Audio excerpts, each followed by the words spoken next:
Hey everyone, what's going on? It's If You Have to Pick Three. It's Matt. And it's Zach. If you haven't joined us for one of these, this is the show where we get a pick three list, and Zach gets three, I get three, and we come up with a final three. Hence, if you have to pick three.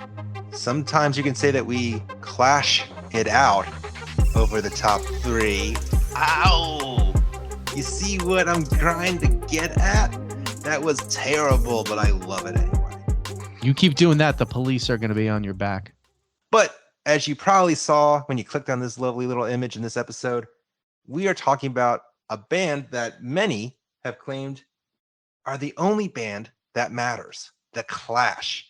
I mean, there really are very few bands that were as influential on punk rock than The Clash. I know you've heard us talk about how overrated a band like the Sex Pistols were, or even just about the Ramones in general, but The Clash was a band that made people realize that there could be more to punk than just being loud and angry. I mean, they incorporated so many different genres, from reggae to ska to dance, into punk music, that it influenced so many different subgenres that you could really argue that without The Clash, many of our favorite bands from the 80s, 90s, and even today would not exist. And one of the biggest bands of today, Green Day, heavily influenced on The Clash. I mean, honestly, you name a punk band, and if they say they weren't influenced by The Clash, you call them a liar or a poser. I hate even using the word poser, but that's just the truth.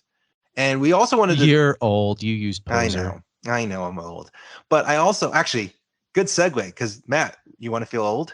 Go on. 2022 marks 45 years since The Clash released their self-titled debut. This year also marks 40 years since they released their groundbreaking album, Combat Rock. And on a sad note, December marks 20 years since Joe Strummer passed away when he was 50 years old. Lots of milestones. All right, you should not stay. You should definitely go. Another great pun. So we thought to highlight and celebrate all those milestones and to just recognize the brilliance of The Clash, that we would debate the three best songs by The Clash. Here's the caveat: not named London Calling, because let's be real, London Calling is one of the greatest punk rock anthems of all time. So that is the rule that Matt and I have agreed, that neither of us will pick London Calling, unless, Matt, you already forgot that rule. So, Matt, let's just get right into it. I'm going to let you go first. What would you say are The Clash's three best songs? I think the way that you kind of brought up that, London Calling is definitely not on the list. I also think that you're going to find a lot of songs come from London Calling, so it's still going to be on the list. So whether you meant to do that or not, we're going to go with Train in Vain, which is on London Calling. I just think it's a great song. I was first introduced to this song, probably in my early teens.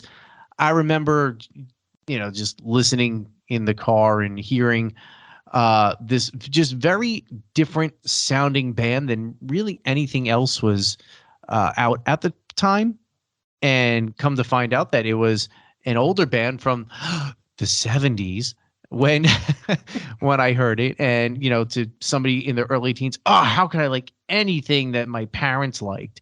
And well, there you go. Train in Vain is one of those songs, and it's just so catchy. One of the things that's really hard about The Clash for me is to pick out all the little sounds that they use, because on one of my other songs, I'm going to talk about it, it sounds like they could have used like an old school Nokia cell phone to get some of their sounds, but it wasn't. It was the 70s, and those didn't exist at that time. But anyway, Train in Vain first introduced me to a lot of the uniqueness that The Clash kind of brought into their music. So we're going to start with Train in Vain at number 1. Number 2 is Rock the Casbah, hands down. I love Rock the Casbah, and that is the song I was kind of alluding to with like the Nokia cell phone. I remember having that ringtone that appears kind of like in the middle of the song. And it was originally done on a synthesizer, and then I guess Nokia ripped it off and kind of made it into a cell phone ringer. But Rock the Casbah, it's just such a great feel and such a fun vibe for, a punk band who's supposed to be really serious and rebel against everything and damn the man and such, punk puns, if you will. But Rock the Casbah for me is just such a fun song, and it puts a smile on my face every time I hear it. I know that's not a great reason for it to be on a list, but it really does. There's certain songs that people are going to say, "Oh, well, you're not really a Clash fan if these are your favorite songs." No, but maybe I'm not into every deep cut from the Clash, and I do like their more popular songs, but they're popular for a reason. And it's like I said, it's just such a great, fun sounding song that I have to put it on my list. And then if we can't pick London Calling on this list, you have to put in Should I Stay or Should I Go? I mean, you could argue this is one of the songs that put the Clash on the map. I mean, you really can't argue that. And if you haven't heard Should I Stay or Should I Go, have you been living under a rock? Have you ever heard the radio? And have you ever heard of the Clash? If this is your first time hearing of the Clash, go listen to Should I Stay or Should I Go? I mean, there's really not much else that you can say about it. And I know, Zach, you hate me for doing this at times, but I'm going to say it now. It has almost 750 million streams. So I'm just going to leave it at that. So we've got Train in Vain, Rock the Casbah, and Should I Stay or Should I Go? And you should go now. I should go now? Do. So, not gonna lie, this is hard because I'm torn between trying to go with the big massive hits that of the Clash and some of the more deeper cuts that just kind of really capture what the Clash was all about. So let's just do what feels good, man. Just do what feels good. Do what feels good. So let me start off with probably one of the biggest fan favorite songs, White Man in Hammersmith Palace. I mean, the Clash's love for reggae, I mean, it's been well documented even before they did this song, but this particular song really finds the Clash seamlessly blending their reggae influences with their punk rock roots. And even though it actually never appeared on the album it was recorded for, Give 'Em Enough Rope, it's still one of the songs that just kind of showed how versatile the Clash can be. And even just the history of the song itself. I mean, Joe Strummer, it's basically him just recounting how he went to this all-night reggae showcase show at the Hammersmith, and he was just so disappointed by how all the songs were like lightweight and just poppy performances. And it just kind of showed how, it captured the roots rebellion that he wanted to see that night into this song. The Clash were great at being able to always keep that bite, that vigor, that sense of rebellion in their songs, even when they go in a poppy direction. So going with White Man and Hammersmith Palais as my first pick. The second song I'm going to go pick with is one that, frankly, I just love. It's just a fun-ass song. English Civil War. It's off of their second album, Give 'Em Enough Rope, and it's literally just a play on the classic When Johnny Comes Marching Home. But it's basically them changing lyrics to that and making it a punk rock anthem. And it's just the sound of it just captures the punk energy of the Clash perfectly. And it captures their wit, the way that they just kind of transformed that Civil War song into their own modern sounding Clash song. It's a fun, awesome song that sonically, if you want to know what the Clash is about, almost is a great representation of at least their punk sound. So I think the second one I'm going to go with is English Civil War. And the third one, and this is where I'm getting kind of torn up, because I have to ask myself, do I want to go with a song that you already mentioned or go with another song?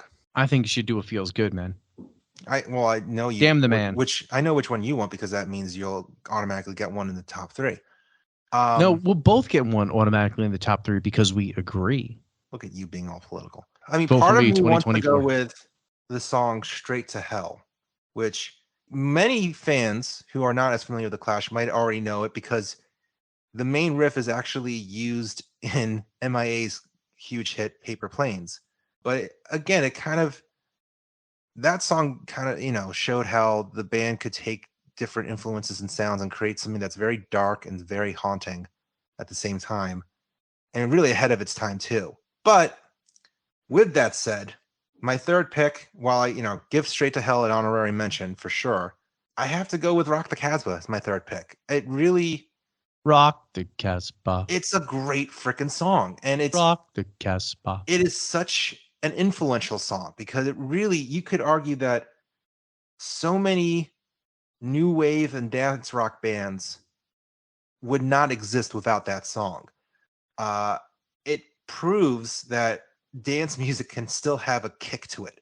I mean, it literally is a dance song, but with Joe Strummer's vigor and bite. I also love how it actually was completely composed by drummer Topper Headon.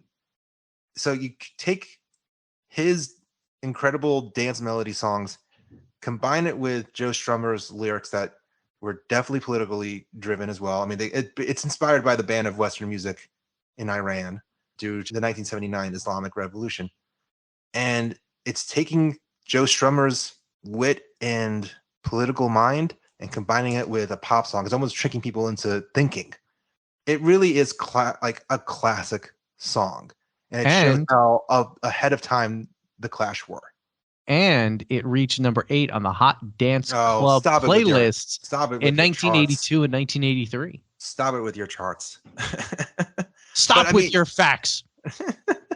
But I mean, it really, again, going to how, why the Clash were such a great band, they proved that punk was more than just music or more than just sound. Yeah, it's a dance fun song, but at no point do you think, what the hell is... It's almost like when Blondie did Heart of Glass. That was, what the hell? Why is Blondie doing disco? Whereas when the Clash did Rock the Casbah, it was, holy crap, it's still the Clash. It still has that punk energy, but with a dance thing. And again, it just, without that song in particular, I mean, you can make an argument about most of their songs, even Straight to Hell to a certain degree. But about Rock the Casbah, I think rock music would sound very different today. Maybe for the better, maybe for the worse, depending on who you ask and depending on how you view certain bands. But yeah, gotta go with rock. So to recap for me, English Civil War, White Man and Hammersmith Palais, and Rock the Casbah. See, didn't it feel good to do what felt good? So with that, clearly Rock the Casbah is going to be in the final 3. Yep. Math, that's how it works. So here's the famous Zach ultimatum, or Zach compromise. I will give you Train in Vain. Okay. Mainly because I also agree, phenomenal song. And I love the history. So 2 things I love about that song. 1, it is such a great pop song that any other band like the Clash doing it would sound like a sellout, but yet it still sounds so genuine from the Clash.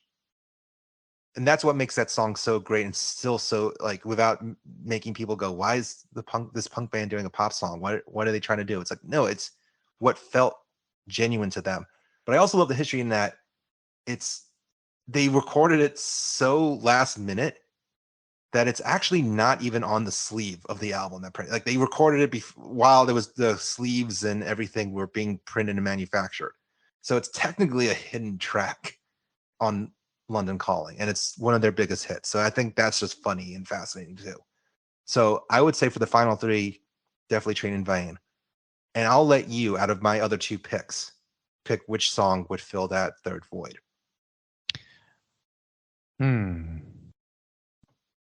I do like me some reggae. Yeah, actually, you know what? Go ahead. Were you going to say White Man? Yep. I was actually about to chime in and be like, you know what? It needs to be White Man because, like I said before, that song, they've done songs that were straight up reggae. They've done songs that were straight up dub and dance, and then they've done songs that were straight up punk. White Man Hammersmith really showed a blend of what made Clash great. It's almost a great summary of what was the Clash. It was a seamless blend of the punk roots with reggae influences. So, well, I was also going to say that one of my honorary mentions is Guns of Brixton, and great song too. it's a great song. It's a great reggae track. I really like that one. And then another one that's kind of out there for the Clash, and it shows their versatility, is This Is Radio Clash.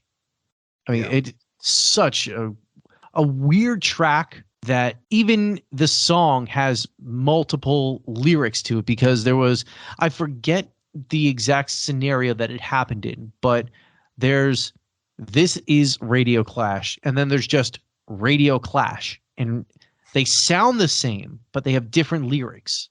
So it's a weird song. I don't know if just because the word radio is in it, but for some reason, whenever I hear This Is Radio Clash, it reminds me of Radio Gaga by Queen.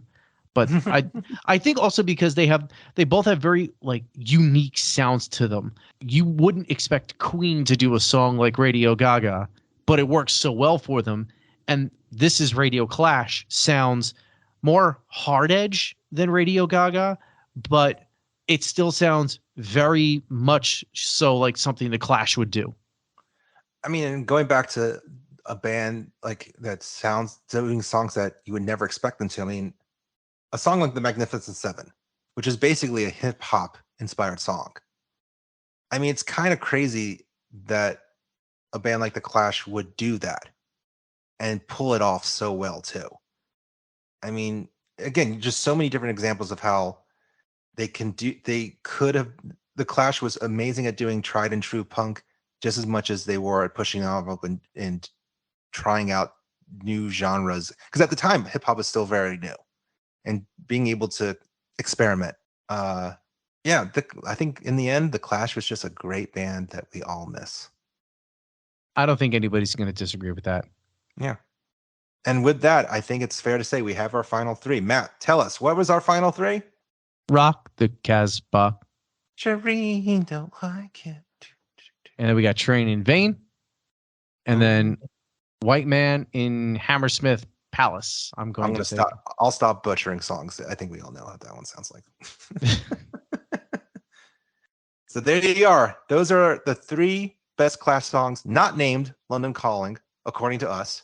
Do you agree? Do you disagree? Are we mental for forgetting certain songs? Do we not know what we're talking about? Or are we right on the money? Let us know on Facebook, Instagram, at Epic Footnote, also Twitter, just throwing that one out there too, at Epic Footnote. Subscribe to our YouTube channel to hear more episodes like this, as well as a few other older episodes, like the time when we interviewed Cone from Sum 41, and he recalled the time that the band actually received a really special message from Joe Strummer right before he passed away. All available on any streaming platform you can imagine.